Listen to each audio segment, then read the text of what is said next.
Hello friends, bio world में आप सभी का स्वागत है। आ जाइए, सभी लोग जुड़ जाइए। आज के क्लास में जो है हम लोग केमिस्ट्री से ऑर्गेनिक केमिस्ट्री में चलते हैं और IUPAC नेम वगैरह सब कुछ कवर करते हैं। तो आ जाइए, सभी लोग जुड़ जाइए। एक बार सेशन को फटाफट से लाइक कर दीजिए और शेयर कर दीजिए ताकि जो भी स्टूडेंट हो उनको जानकारी मिल जाए। क्लास स्टार्ट हो चुकी है। चलिए, ऑर्गेनिक केमिस्ट्री में हम लोग पढ़ते क्या है। ऑर्गेनिक केमिस्ट्री में हम लोग जो है कार्बन और उनके जितने भी कंपाउंड्स होते हैं उनके बारे में हम लोग जानते हैं, ठीक है। और कार्बन का जो आपको जितने भी यहाँ पर आपके चारों ओर जितने भी दिख रहे होंगे, कोई भी कंपाउंड हो, ठीक है, वो लगभग 90% उनका किस चीज़ से बना होगा, वो कार्बन से ही बना होगा। तो मैक्सिमम जितने भी आपके सामने जितने भी दिख रहे हैं सभी के सभी लगभग 90% सामानों में कार्बन का ही यूज होता है ज़्यादातर, ठीक है। तो आप इनका एक डिफिनेशन रख सकते हैं कि रसायन विज्ञान की वह शाखा जिसके अंतर्गत कार्बन और उसके यौगिकों का अध्ययन किया जाता है उसे कार्बनिक रसायन कहा जाता है। अब एक कार्बनिक रसायन में कई प्रकार के जो है पहले से आपको पता होगी कि वाइटल फोर्स थ्योरी वगैरह सब आते हैं, तो इसमें हम शायद उतना बात नहीं करना चाहेंगे क्योंकि सभी लोग जानते ही हैं बेसिक, ठीक है। तो ये जो है आपके पैरामेडिकल हो गए, एग्रीकल्चर या नर्सिंग के लिए है, तो ज़्यादा से ज़्यादा जो है नोमेनक्लेचर में हम लोग देखेंगे। तो छोड़ देते हैं यहीं पर। वाइटल फोर्स थ्योरी में कहा गया था बर्जिलियस के द्वारा जो है कार्बनिक यौगिक जो है सिर्फ प्रकृति में पाया जाता है या प्रकृति से प्राप्त किया जा सकता है, उसे जो है ऑर्गेनिक सब्सटेंस के रूप में नहीं और कार्बनिक रूप में नहीं प्राप्त किया जा सकता है। फिर जो है आपका वहलर साहब आए और उन्होंने क्या किया था, पहला जो है कृत्रिम बोलिए तो आर्टिफिशियल जो कार्बन बनाया था, कार्बन कंपाउंड, वो क्या था, यूरिया था। तो इस प्रकार से वो सभी हो गए। उसके बाद जो है कई सारे इनके डेरिवेटिव्स आए। फिर जो है हाइड्रोकार्बन, हाइड्रोकार्बन पर आते हैं। जब ये पता चल गया कि आपका जो है यूरिया जो है वो क्या है, आर्टिफिशियल कार्बनिक कंपाउंड है, तो इसके बाद पता चल गया कि कार्बनिक कंपाउंड्स केवल जो है प्रकृति से नहीं अन्य स्रोत से भी हम उत्पन्न कर सकते हैं, ठीक ना। तो इसी कड़ी में जो है फिर आ गया कि इसको बांटते हैं, कितने टाइप्स के हाइड्रोकार्बन हैं। तो चलिए हम लोग बांटते हैं। हाइड्रोकार्बन जो है वो दो प्रकार के होते हैं, सभी लोग को पता है।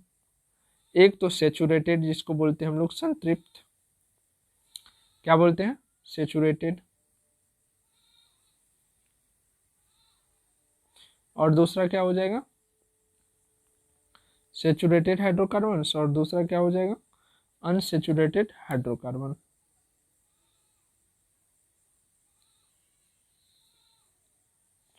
अनसेचुरेटेड हाइड्रोकार्बन, ठीक है, ये दो टाइप्स के होते हैं। सेचुरेटेड हाइड्रोकार्बन्स में क्या आ जाते हैं, आपका एल्केन आ जाते हैं, ठीक है। और अनसेचुरेटेड हाइड्रोकार्बन्स में फिर कौन कौन आ जाते हैं बताएंगे। सेचुरेटेड क्या होता है, अनसेचुरेटेड क्या होता है। अनसेचुरेटेड में कौन कौन से आ जाते हैं, दो ही बचता है, एल्कीन और एल्काइन। एल्कीन और दूसरा एल्काइन। एल्केन जो होते हैं वो सिंगल बॉन्ड होते हैं, अर्थात कार्बन कार्बन के बीच जो होते हैं वो सिंगल बॉन्ड होते हैं, ठीक है। इसमें कार्बन कार्बन के बीच जो होते हैं वो सिंगल बॉन्ड होते हैं। एल्कीन क्या होते हैं, डबल बॉन्ड होते हैं, अर्थात कार्बन और कार्बन एटम के बीच जो होंगे डबल बॉन्ड होंगे। और एल्काइन जो होते हैं वो क्या होते हैं, ट्रिपल बॉन्ड होते हैं, अर्थात क्या होगा, सी सी के बीच में क्या होगा, ट्रिपल बॉन्ड होगा, ठीक है। तो इस प्रकार से हम बोल सकते हैं कि जो हाइड्रोकार्बन्स होते हैं उनके तीन सेगमेंट्स होते हैं, जैसे कि एल्केन हो गया, एल्कीन हो गया, एल्काइन हो गया। सभी का जो है आप एग्जाम्पल भी देख सकते हैं, जैसे कि अगर मैं बात करूं एग्जाम्पल ऑफ एल्केन, तो इसका आप ले सकते हैं मीथेन, CH4। सी के साथ जो है जितने भी हाइड्रोजन जुड़े होंगे वो सिंगल बॉन्ड से जुड़े होंगे, कैसे देख लीजिए,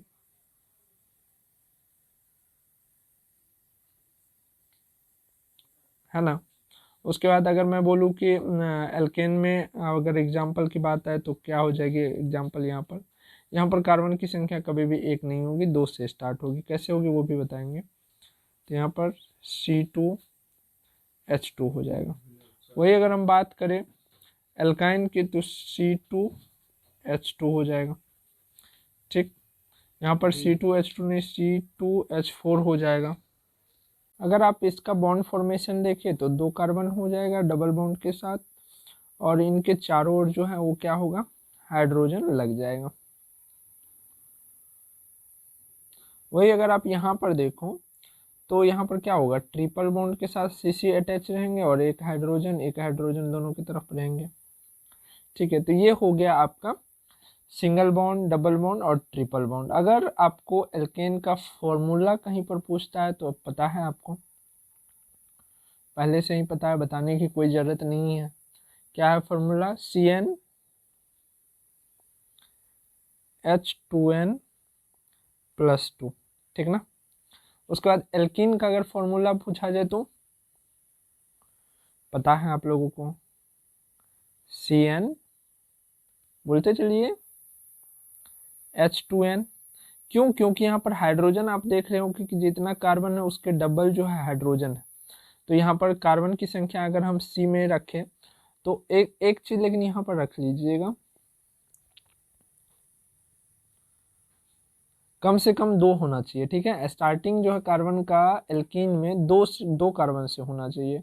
जब 1 कार्बन रहेगा तो वो क्या होगा, एल्केन होगा। जब 2 कार्बन रहेगी तब जाकर के एल्कीन या एल्काइन होगा। ठीक ना। तो आप ऐसे इनको देख सकते हैं। उसके बाद अगर हम एल्काइन में सोचे तो एल्काइन का फॉर्मूला क्या हो जाएगा, यहाँ पर देख रहे हो आपकी C2H2 है तो क्या हो जाएगा CnH2n और -2 लगाना होगा तभी ना Cn और n होगा। तो CnH2n अब -2 लगाएंगे तभी जा करके ये आएगा Cn और Hn पे, अर्थात कार्बन की जितनी संख्या उतनी ही हाइड्रोजन की संख्या होगी किसमें, एल्काइन वाले में। क्लियर है। अब अगर हम आपको दे दे कि यहाँ पर एक जो है आपके सामने स्ट्रक्चर दे देते हैं, उनका आप नाम बताइए। चलिए कोई सा भी ले लेते हैं हम।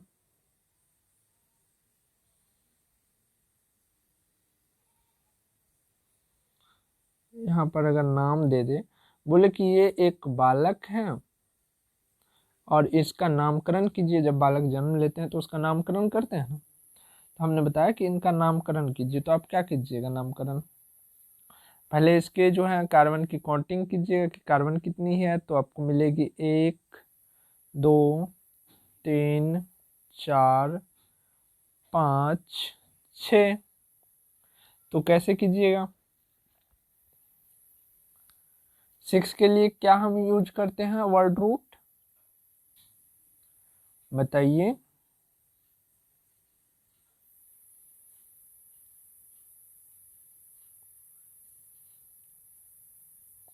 हेक्स यूज करते हैं ना, तो क्या हो जाएगा हेक्सेन, हेक्स इन, और उसके बाद जो है 1 ओइक एसिड। ये हो गया इसका IUPAC नेम। अब बोलिएगा ये क्या मतलब हुआ सर, अपने आप नाम दे दिए, अपने आप बोल दिए, हमें तो कुछ समझ में आया नहीं। ठीक है, हमें तो कुछ आया नहीं, खुद बोल लिए, खुद पढ़ लिए, खुद समझ लिए। तो ऐसा कीजिए सर जी, आप ही पढ़िए, हम जा रहे हैं। नहीं नहीं जाओ मत, समझा रहे हैं समझा रहे हैं। ठीक है, ये यहाँ पर हेक्स जो आपने देखा ये क्या है, ये कार्बन की संख्या को दिखाता है। ठीक है, कार्बन की संख्या को दिखाता है, उसको हम लोग क्या बोलते हैं, वर्ड रूट। और ये यहाँ पर ENE जो है ये क्या दिखाता है, बॉन्ड दिखाता है कि आपके जो कंपाउंड है उसमें बॉन्ड कैसा है, डबल बॉन्ड है या सिंगल बॉन्ड है या क्या है, ट्रिपल बॉन्ड है, ये बॉन्ड बोलता है। ये जो आपको यहाँ पर जो दिख रहा है ये है एक प्रकार का फंक्शनल ग्रुप। फंक्शनल ग्रुप, ऐसा नहीं कहिएगा कि GF लगा दीजिएगा, 17 मीनिंग बदल जाएगा, है ना, ऐसा नहीं करना है, FG ही रखना है, नहीं तो फिर दिमाग में फिर जो है ना ख्याली पुलाव पकने लगेगा। और 1 जो ही देख रहे हैं, तो ये फंक्शनल ग्रुप कितना नंबर पे है, यानी कि दादाजी कहाँ बैठे हैं वो दर्शा रहा है। ठीक ना। तो हम इस पर भी आते हैं धीरे धीरे कि ये क्या होती है। हेक्स जो है हमने वर्ड रूट बोल दिया, तो ये क्या बोल दिया, तो इसमें हमने कार्बन की संख्या को वर्ड रूट बोला। ठीक है। और बॉन्ड जो है, अभी हमने बताया आपको कि एल्कीन में जो है डबल बॉन्ड होता है, तो ई लेते हैं, तो यहाँ पर हमने ई लिया है। अब वो क्यों लेंगे, वो सारी बातें अब हम लोग करेंगे। ठीक है। तो पहले हम लोग वर्ड रूट के बारे में जानते हैं। वर्ड रूट क्या है, कार्बन की जो संख्या होती है उसकी काउंटिंग या नेम को हम लोग क्या बोलते हैं, गिनती को हम लोग क्या बोलते हैं, वर्ड रूट बोलते हैं।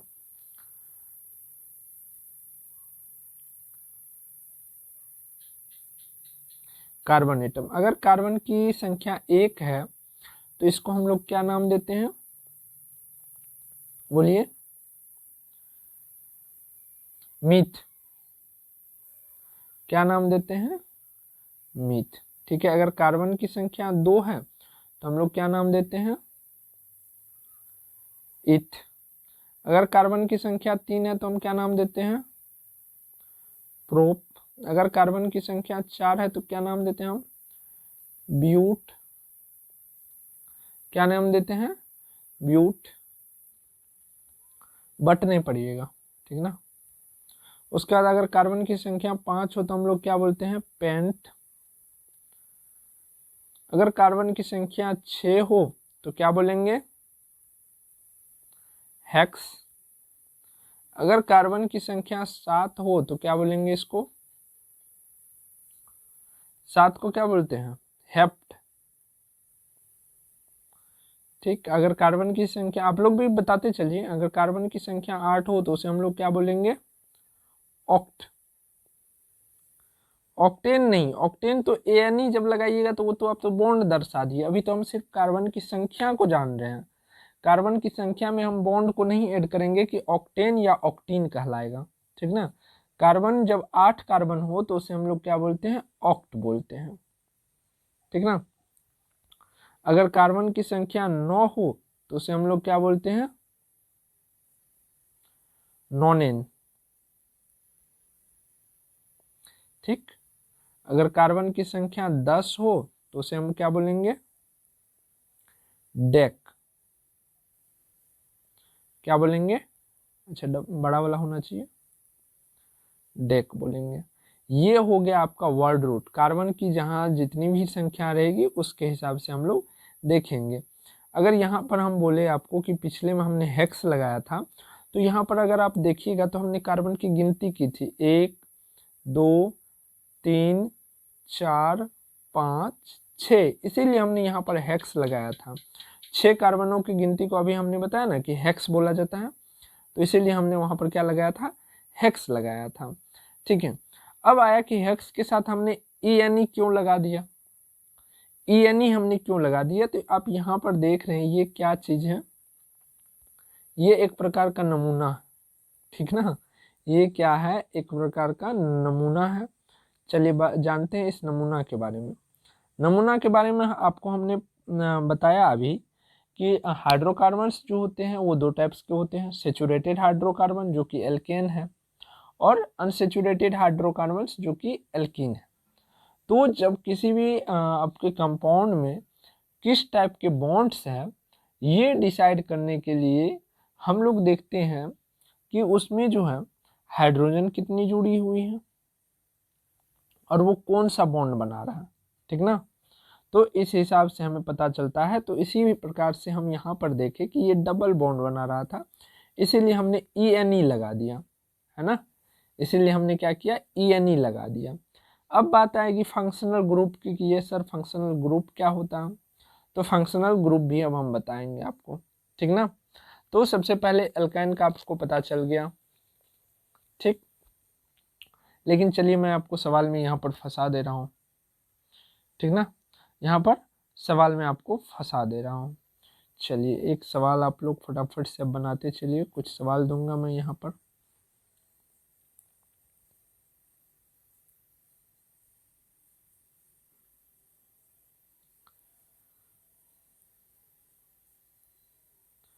इसमें आपको बॉन्ड और कार्बन की संख्या बतानी है, ठीक है। आईयूपीएसी नेम बतानी है आपको इसके।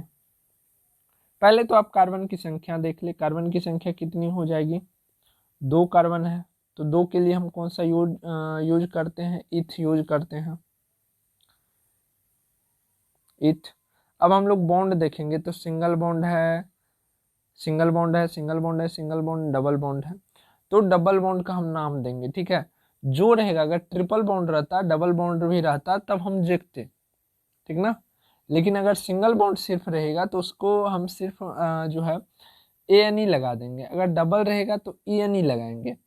इसका मतलब ये नहीं कि हमने सिंगल को छोड़ दिया, नहीं, इसको हमने डबल को प्रायोरिटी दी, ठीक ना। तो क्या हो जाएगा, डबल बॉन्ड है तो ईथ, और डबल बॉन्ड को आपने यहाँ पर डबल बॉन्ड का नाम सटा दिया, तो क्या हो गया, इथीन, ठीक है। क्या हो गया, इथीन, ठीक ना। तो ये हो गया इसका IUPAC नेम।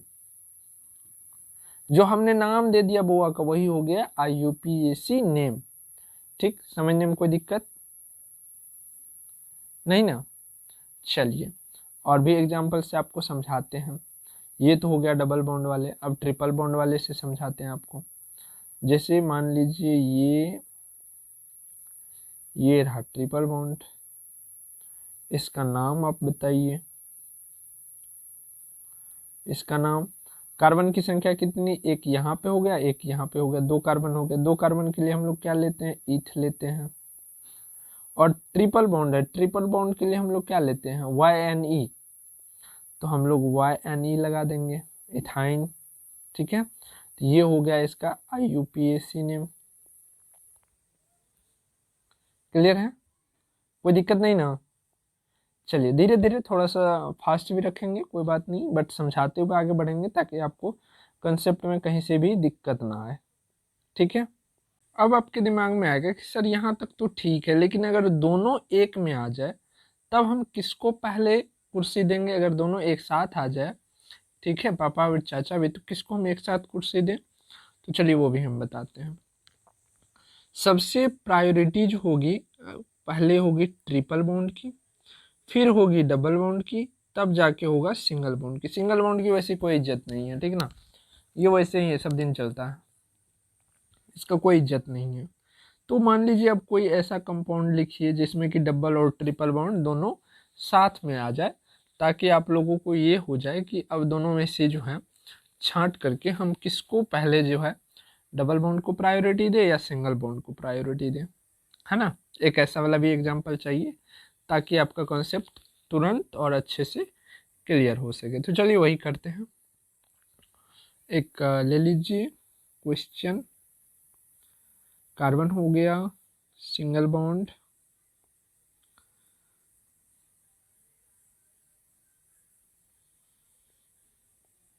स्टेबिलिटी हो पाएगी, नहीं हो पाएगी।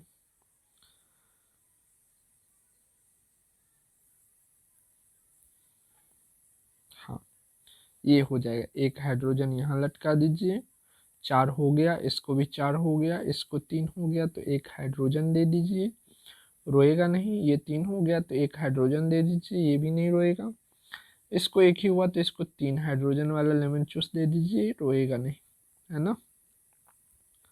चलिए अगर इसका हम नाम बोले कि नाम बताओ, तो सबसे पहले आप क्या कीजिएगा, तो आप बोलिएगा सर सबसे पहले तो हम कार्बन की गिनती करेंगे। लेकिन किधर से गिनती करेंगे, तो हमने क्या बताया कि प्रायोरिटी किसको देनी है, पहले ट्रिपल बॉन्ड को देनी है। तो पहले किधर से पापड़ बंटवाओगे, ट्रिपल बॉन्ड से बंटवाओगे। तो यहाँ हो गया 1 carbon 1 number, 2 number, 3 number, 4 number, 5 number, है ना। तो अब हम स्टार्ट करेंगे। तो सबसे पहले हमने क्या बताया था कि कार्बन की जो है हम संख्या लेंगे। नोमेनक्लेचर पे अभी हम नहीं आए, अभी हम बेसिक आपको बता रहे हैं कि नोमेनक्लेचर क्यों होती है, ठीक। तो यहाँ पर हमने पहले क्या कर लेना है, कार्बन की संख्या लेनी है। नाम करने के लिए जो है सबसे पहले कार्बन की संख्या लेते हैं हम लोग। तो कार्बन की हमने संख्या ले ली, कितना, 6। 6 के लिए सॉरी 5, 5 के लिए हमसे कौन सी यूज करते हैं टर्म, पेंट, ठीक है ना, पेंट। अब बचा डबल बॉन्ड या ट्रिपल बॉन्ड, तो हम लोग क्या लेंगे, ट्रिपल बॉन्ड, पेंटाइन। उसके बाद डबल बॉन्ड बोलेगा हाँ मेरा कहाँ गया, तो आपका भी नाम आएगा। तो यहाँ पर जो है अब लिखिए, यहाँ पर क्या हो जाएगी, डबल बॉन्ड कितना नंबर पे है, 3 नंबर पे है, तो 3 दीजिए और क्या लिख दीजिए, इन। ठीक है, ये हो गया इसका नाम। फिर इसमें अगर हम फंक्शनल ग्रुप ऐड कर दें तो और दिक्कत हो जाएगी। तो बोलिएगा ये फंक्शनल ग्रुप क्या होता है। तो हमने फर्स्ट में ही यहाँ पर वही एसिड जो बताया था, तो हमने बताया था कि ये क्या है, एक फंक्शनल ग्रुप है। तो चलिए अब हम लोग पढ़ेंगे कि कितने सारे फंक्शनल ग्रुप है और कौन कौन से है। और फिर जो एक फ्रेश से नोमेनक्लेचर जिसको बोलते हैं, जो आईपीएससी नेम लिखते हैं, वो स्टार्ट करेंगे। उसका भी एक फॉर्मूला होता है कि कैसे नाम को लिखा जाए, वो सारी बातें हम करेंगे। पहले फंक्शनल ग्रुप को हम लोग जानते हैं कि फंक्शनल ग्रुप कौन कौन सा है और कौन कौन सा ज़्यादा पावरफुल है। तो इसके बारे में ज़्यादा सबसे पावरफुल फंक्शनल ग्रुप कौन सा है, इसके बारे में आप लोग के दिमाग में क्या आता है बताइए। तो चलिए अब सारे के सारे फंक्शनल ग्रुप को हम लोग पढ़ लेते हैं। ठीक है, फंक्शनल ग्रुप के नाम को हम एफ जी लिखेंगे, जी एफ नहीं लिखेंगे, ठीक ना, ये तो बहुत ज़्यादा है कि कुछ से कुछ दिमाग में चलने लगेगा। उसके बाद जो है इनका स्ट्रक्चर भी देख लेंगे, संरचना जिसको बोलते हैं, और फंक्शनल ग्रुप को बोलते हैं क्रियाशील समूह। ठीक है, उसके बाद जो क्रियाशील समूह के नाम के बदले में जो है ना, जो पिंटू रहता है उसका नाम कुछ और छोट रख लेते हैं। अगर पिंटू है लेकिन हाइट में छोटा है तो उसको छोटू छोटू बोलते हैं। किसी का नाम चिमकू रख देते, किसी का नाम चिमटू रख देते, कुछ भी एक शॉर्ट, ठीक है ना, जो बोलिएगा तो उसी का आ जाएगा, वही दौड़ा दौड़ा आएगा, है ना। तो यही शॉर्ट फॉर्म को हम लोग क्या बोलते हैं, सेकेंडरी सफिक्स या सफिक्स बोलिए, क्योंकि प्राइमरी सफिक्स में आपका आ जाएगा वर्ड रूट, वो सॉरी बॉन्ड बॉन्ड नेम जो होगी वो आ जाएगी, तो वो भी हम बताएंगे। अभी हम आपको फंक्शनल ग्रुप क्या है वो बता रहे हैं। ठीक है, ज़्यादा उलझन नहीं ना हो रही है। चलिए अब हम आते हैं यहाँ पर सफिक्स। चलिए फंक्शनल ग्रुप में सबसे बड़ा फंक्शनल ग्रुप जो होता है वो होता है आपका कार्बोक्सिलिक एसिड। ठीक है, कार्बोक्सिलिक एसिड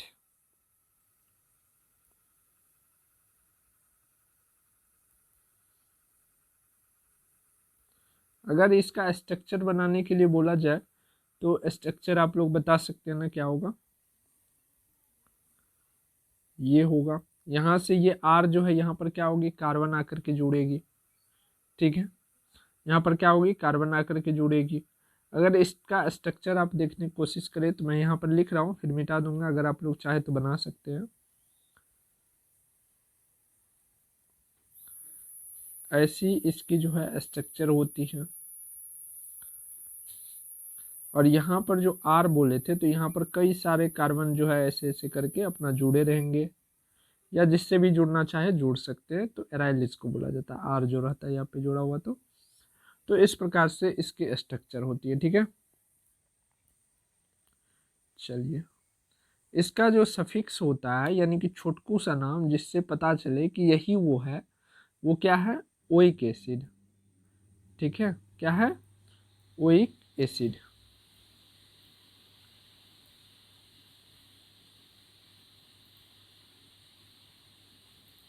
इसको याद रखिएगा, ओइक एसिड को, ठीक ना। अगर हम बात करें उसके बाद जो है कौन सा आएगा, ठीक है, उसके बाद कौन सा आएगा बता सकते हैं, तो एसिड हैलाइड।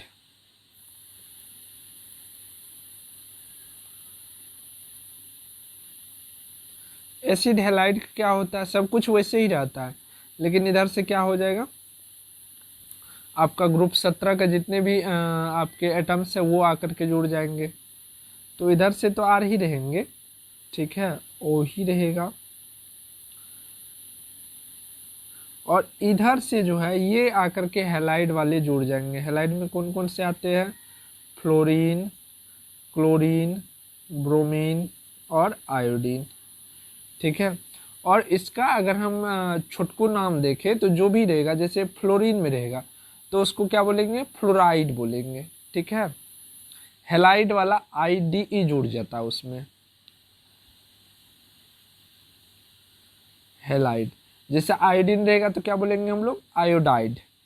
फ्लोरीन रहेगा तो फ्लोराइड, क्लोरीन रहेगा तो क्लोराइड, IDE जुड़ जाएगा जो भी रहेगा तो, ठीक ना। चलिए इसके बाद अगर हम देखें फंक्शनल ग्रुप के बारे में, तो जैसे कीटोन का ले लीजिए।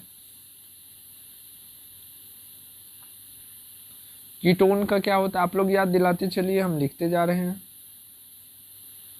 इधर हो गया सेम ही रहेगा, लेकिन इधर से आपका इस बार तो हेलाइड ग्रुप जुड़ा था, इस बार हेलाइड ग्रुप नहीं होकर के एक चेन ही आकर के जुड़ जाएगा, तो ये क्या कहलाएगा, कीटोन कहलाएगा। इसका जो सफिक्स होता है वो क्या होता है, वो एन ही होता है, ठीक है।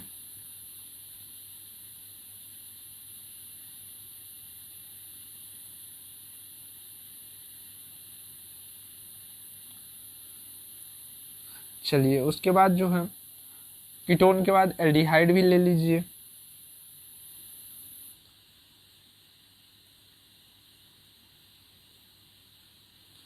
एल्डिहाइड, एल्डिहाइड का क्या होता है,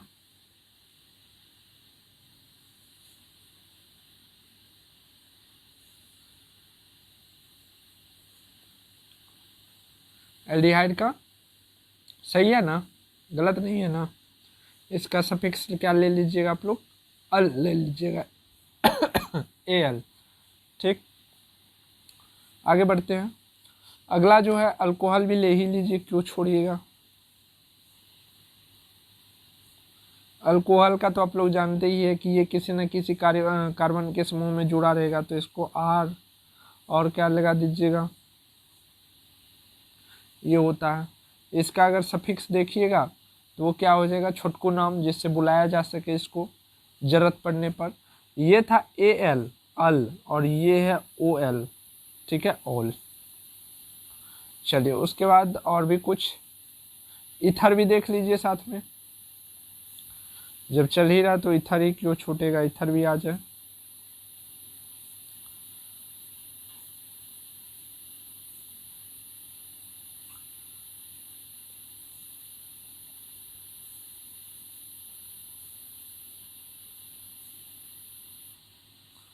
इथर, इथर का क्या हो जाएगा,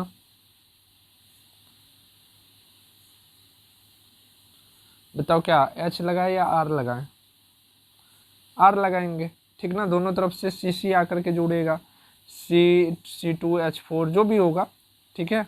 कार्बन का चेन आकर के जुड़ेगा, एक छोटा वाला एक बड़ा वाला हो सकता है, या दोनों बड़ा वाला हो सकता है, इसमें कोई दिक्कत नहीं है। तो इसको अगर आप इसका सफिक्स लिखना चाहे तो क्या लिखिएगा, एल्कोक्सी, एल्कोक्सी, ठीक है, एल्कोक्सी एल्केन।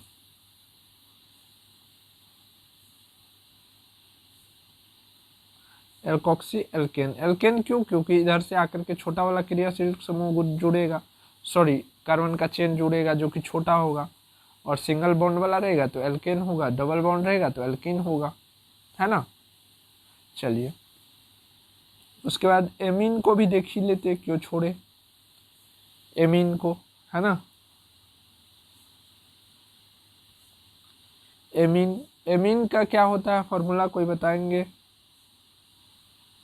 R तो हो गया आपका कार्बन चेन, ठीक, और NH2 हो गया, और इसको आप फर्स्ट डिग्री या 1 डिग्री एमीन बोल सकते हैं, ठीक। इसका जो एमीन का क्या लेते हैं, एमाइन लेते हैं सफिक्स के रूप में, AMINE, एमाइन। अगर आप बोलिएगा सर 2 डिग्री वाला क्या होगा, 2 डिग्री वाला कुछ नहीं होगा, 2 हाइड्रोजन है, एक हाइड्रोजन को हटा करके इधर से कार्बन का जो चेन है वो जोड़ दीजिए। यहाँ पर 2 हाइड्रोजन था ना, एक हमने जोड़ दिया और एक ये हो गया 2 डिग्री एमीन। बोलेगा सर लगे हाथे जो है 3 डिग्री भी बता दीजिए, तो लीजिए 3 डिग्री भी बता देते हैं, जो हाइड्रोजन है उसको भी गोल कर दीजिए, 3 डिग्री हो गया,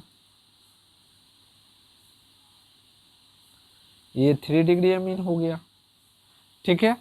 इसका जो है सफिक्स का ज़रूरत नहीं पड़ेगा, वैसे कोई ज़रूरी नहीं है, तो इतना ही रखिए। उसके बाद और कोई फंक्शनल ग्रुप जो आपके दिमाग में आ रहा हो, जिसको हमने नहीं बोला हो अभी तक में, कोई भी है तो बोलिए। नहीं है ना, तो चले अब, बहुत हमने वेट करा दिया आपको। अच्छा नाइट्रो, चलिए नाइट्रो भी ले लीजिए, नाइट्रो क्यों छूटे।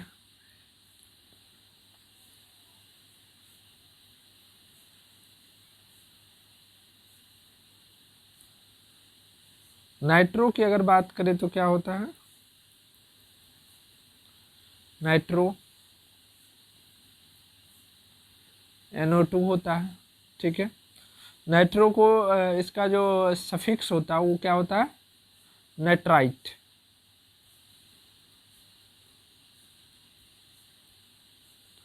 नाइट्राइट। उसके बाद जो है एल्केन वगैरह का तो कोई दिक्कत ही नहीं, एल्केन का तो आप लोग को पता ही है, एल्केन का क्या लगाएंगे, ANE लगाएंगे, एल्काइन रहेगा, ठीक है। एल्काइन, एल्काइन में क्या करेंगे, ENE लगाएंगे, और सॉरी एल्किन में ENE लगाएंगे, एल्काइन में क्या करेंगे, YNE लगाएंगे, ट्रिपल बॉन्ड रहेगा तो, ठीक ना। तो कुछ छूटा नहीं। तो चलिए अब देखते हैं आपके जो आपका नेमिंग करने का, जो IUPAC नेमिंग करने का जो एक्चुअल में तरीका है वो क्या है।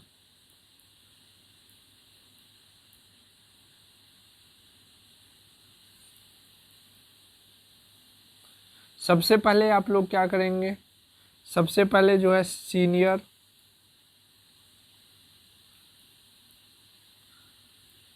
फंक्शनल ग्रुप को सबसे पहले जो है प्राथमिकता देंगे। जो सीनियर होता है उसको ना पहले कुर्सी दिया जाता है, तो सीनियर फंक्शनल ग्रुप को क्या करेंगे, प्राथमिकता देंगे।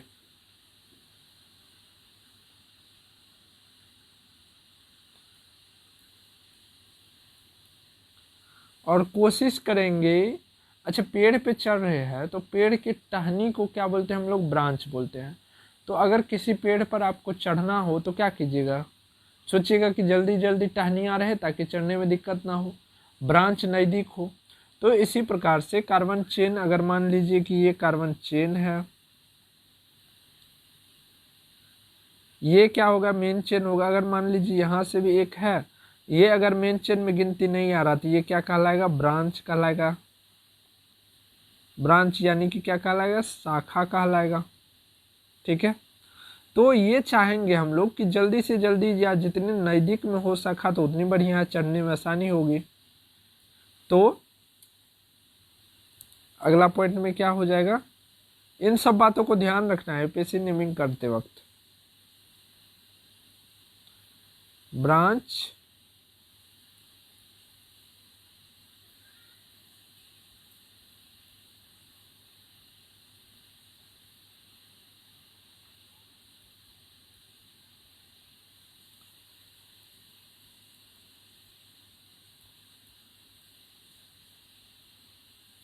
सबसे कम पोजीशन पर ब्रांच को रखते हैं ताकि हमें पेड़ पर चढ़ने में या नेमिंग करने में आसानी हो, ठीक ना। चलिए अब हम लोग जो असली जो नोमेनक्लेचर का जो फॉर्मूला है, यानी कि IUPAC नेम करने की जो फॉर्मूला है वो क्या है, वो देखिए। प्रीफिक्स, सबसे पहले प्रीफिक्स लिखेंगे, प्रीफिक्स। उसके बाद हम लोग क्या लिखेंगे, रूट वर्ड बोलिए या वर्ड रूट बोलिए, रूट वर्ड। फिर हम लोग क्या लिखेंगे, प्राइमरी सफिक्स।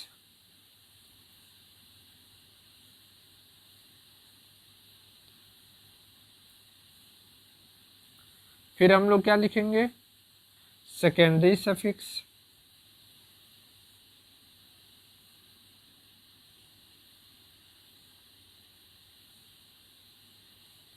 Secondary suffix. अब यहाँ पर बात आती है कि प्राइमरी में कौन कौन से आएंगे, तो जितने भी आपके ब्रांच होते हैं वो क्या आ जाते हैं, प्राइमरी में आ जाते हैं, ठीक है। रूट वर्ड में तो हमने आपको बताया है कार्बन की गिनती,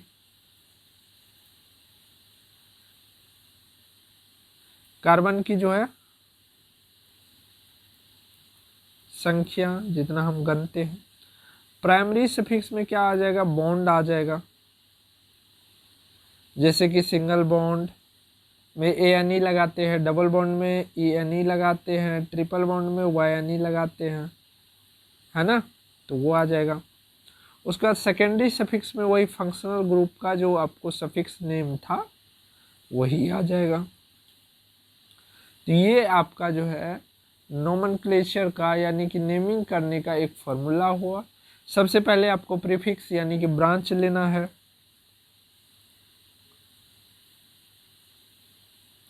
ब्रांच लेना। उसके बाद क्या करना है, कार्बन की संख्या लेनी है। फिर जो हमें प्राइमरी सफिक्स के रूप में जो कार्बनों की संख्या के बीच में कौन सा बॉन्ड है वो भी बतलाना है। उसके बाद जो है कार्बन की जो लाइन है उसमें कोई फंक्शनल ग्रुप है तो उसका नाम क्या है वो भी आपको यहाँ पर लिखना है। लेकिन याद रहे जब सफिक्स के रूप में हम फंक्शनल ग्रुप का नाम लिखेंगे तो छोटकू वाला नाम यानी कि सफिक्स वाला नाम लिखेंगे, है ना। चलिए आगे बढ़े, आगे बढ़ते हैं। अब आपको क्वेश्चन हम करवाते हैं थोड़ा सा ताकि आपका कॉन्सेप्ट जो है वो क्लियर हो सके, है ना। चलिए क्वेश्चन रहा आपका, अच्छा हाइड्रोजन को भी छोड़ देते हैं।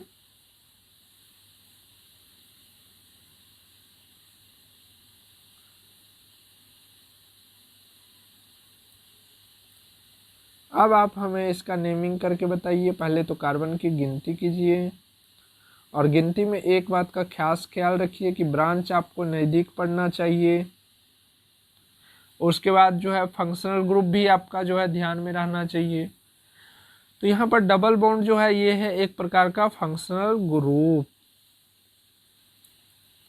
क्या है, फंक्शनल ग्रुप है। और ये कार्बन जो देख रहे हैं ये क्या है, ब्रांच है। क्यों ब्रांच हम बोलेंगे, क्योंकि हमें लंबी चेन चाहिए काउंटिंग के लिए, कार्बन की लंबी चेन चाहिए। जब भी हम गिनती करेंगे तो कोशिश करेंगे कि एक ही नाम में पूरा का पूरा आ जाए, ठीक ना। तो यहाँ पर कार्बन की संख्या गिनती कीजिए, 1 2 3, 3 नंबर पर ब्रांच है याद रखिएगा, 4 5। तो पहले हमने क्या बताया था, यहाँ पर नेमिंग करने के लिए जब बताया था तो पहले क्या करेंगे, ब्रांच लेंगे। तो ब्रांच ले लीजिए, अच्छा यहाँ पर बताए थे ना ब्रांच लेने के लिए पहले, तो यहाँ पर पहले ब्रांच ले लीजिए। तो ब्रांच कितने नंबर पर, 3 नंबर पे, तो 3। उसके बाद ब्रांच में कितने कार्बन, एक कार्बन, एक कार्बन को हम लोग क्या बोलते हैं, मीथ। इसके साथ बॉन्ड कौन सा है, तो सिंगल बॉन्ड है, तो क्या बोलेंगे, मीथेन। लेकिन मीथेन तब बोलेंगे जब इसके साथ कार्बन के साथ 4 हाइड्रोजन रहता तब ना, सी के साथ 4 हाइड्रोजन रहता तब ना हम बोलेंगे। लेकिन यहाँ पर अगर आप देखिएगा, ठीक है, मैं थोड़ा सा हटा दे रहा हूँ इसको, यहाँ पर अगर देखिएगा तो एक बॉन्ड इसका बना हुआ, बाकी 3 ही बॉन्ड नहीं ये बनाएगा, हाइड्रोजन लेगा ताकि 4 बॉन्ड पूरा हो जाए।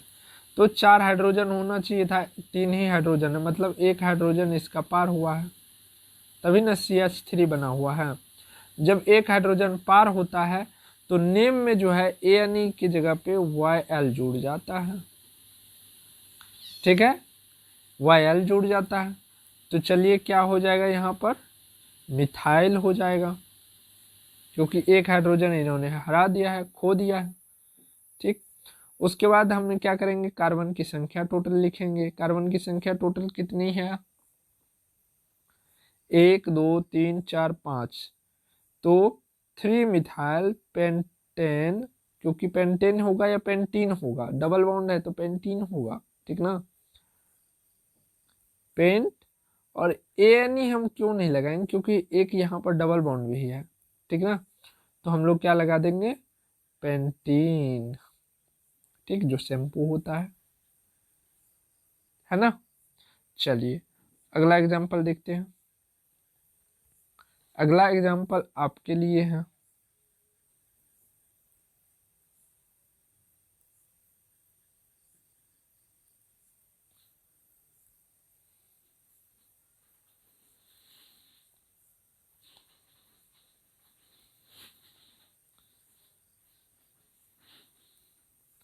चलिए इसका जो है आप लोग क्या कीजिएगा, नेम हमें बताइएगा कमेंट में। बाकी अब हम आपको मिलेंगे नेक्स्ट क्लास में। और साथ ही ऐड कर देना चाहते हैं जो लोग झारखंड पैरामेडिकल, झारखंड एग्रीकल्चर या बिहार पैरामेडिकल की तैयारी करना चाहते हैं, तो वो हमारे साथ जोड़ करके हमारे एप्लीकेशन पे आप पढ़ाई कर सकते हैं। वहाँ पर सभी सब्जेक्ट पढ़ाई जाती हैं। साथ में प्रत्येक रविवार को टेस्ट होती है जिसमें आपको डिजिटल मार्किंग होती है, डिजिटल तरीक़ा से चेकिंग होती है। तो जो भी स्टूडेंट ज्वाइन करना चाहते हैं तो हमारे इस नंबर पे मैसेज करके आप और डिटेल्स ले सकते हैं क्लास की। मिलते हैं आप लोगों को फिर कल।